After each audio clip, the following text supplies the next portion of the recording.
היי לכולם, אנחנו במשימה נוספת של יסודות העיצוב, והפעם משימה כתובה בנושא של צבע. אתם צריכים לבחור צבע שאתם אוהבים, להתמקד בו, ועליו לעשות את העבודה במצגת של פאורפוינט.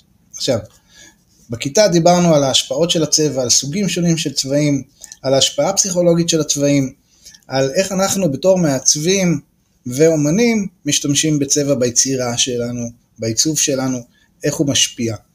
ופה אנחנו צריכים להתמקד בעבודה שלנו על צבע אחד ולכתוב עליו. אז קחו את זה ברצינות, זה נכנס לתוך התלקיט של יסודות העיצוב, יש לכם על זה ציון, לא רק ממני, גם ממשרד החינוך.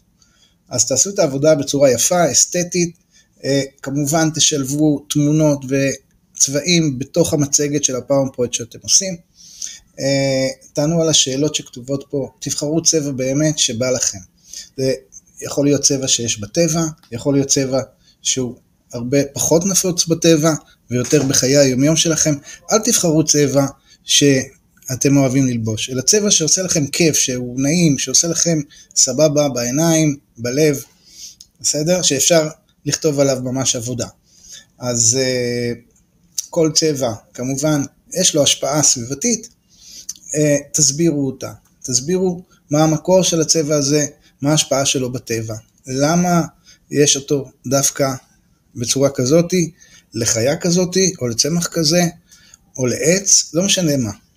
עכשיו, דבר נוסף שאתם צריכים לעשות זה לבחור יצירת אומנות, שהגוון השולט שיש בה זה הצבע שבחרתם. אז לדוגמה, מה שהבאתי כאן זה יצירה של פבלו פיקאסו, מהתקופה הכחולה שלו, הוא צייר בגוונים של כחול, כי זה התקשר לו לעצב ולמצב רגשי שהוא היה בו.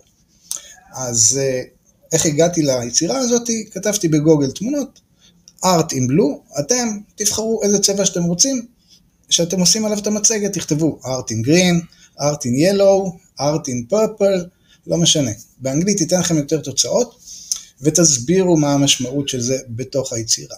תנו את הדעה האישית שלכם גם. אז בהצלחה, ביי.